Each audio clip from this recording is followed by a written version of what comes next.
السلام علیکم دوستو، آج کی کہانی کا نام ہے تین دوست۔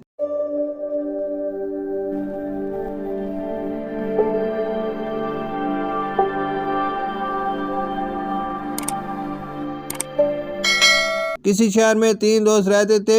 ان میں گہری دوستی تھی، ہنسی خوشی زندگی گزار رہے تھے۔ بدقسمتی سے ان کا کاروبار تباہ ہو گیا اور وہ تنگ دستی کی زندگی گزارنے پر مجبور ہو گئے۔ انہوں نے سوچا کہ کسی دوسرے شہر میں جا کر قسمت آزمانی چاہیے۔ چنانچہ انہوں نے کچھ پیسے اور ضروری سامان ساتھ لیا اور سفر کو روانہ ہو گئے۔ چلتے چلتے وہ ایک شہر میں قریب پہنچے۔ دن بھر کی مسافت نے انہیں تھکا دیا تھا۔ آخر وہ ایک درخت کے نیچے سستانے کے لیے بیٹھ گئے۔ اچانک ان میں سے ایک کی نظر قریب پڑی تھیلی پر جا پڑی۔ اس نے دوڑ کر تھیلی کو اٹھا لیا۔ جب اسے کھول کر دیکھا تو وہ تینوں خوشی کے مارے اچھل پڑے۔ وہ تھیلی سونے کے سکوں سے بھری ہوئی تھی۔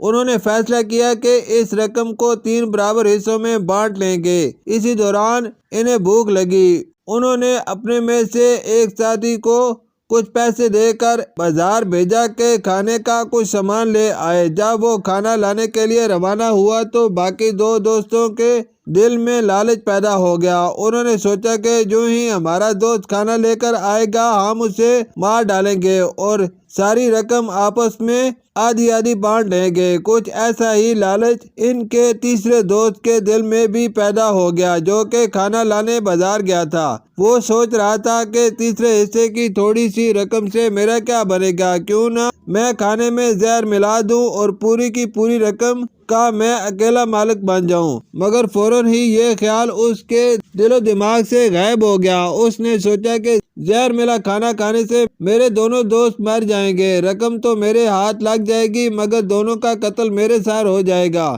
پولیس مجھے نہیں چھوڑے گی اور مجھے جیل کی سزا ہو جائے گی اور پھر مجھے پھانسی پر لٹکا دیا جائے گا۔ اس نے لالچ کو اپنے دل سے جھٹک دیا۔ ادھر دونوں دوستوں کے دل میں بھی یہی خیال آیا کہ ہم رقم کے لالچ میں اسے قتل تو کر دیں گے مگر اس جرم میں ہمیں سزائے موت ہو جائے گی اور یہ رقم بھی ہمارے کسی کام کی نہیں رہے گی۔ یہ سوچ کر انہوں نے فوراً قتل کا منصوبہ اپنے دل سے نکال دیا۔ تیسرا دوست کھانے لے کر پہنچا۔ تینوں دوست کھانے پر ٹوٹ پڑے۔ کھانا کھا کر خدا کا شکر ادا کیا اور اس بات کا بھی شکر ادا کیا کہ وہ لالچ جیسی بری بلا سے بچ گئے ہیں۔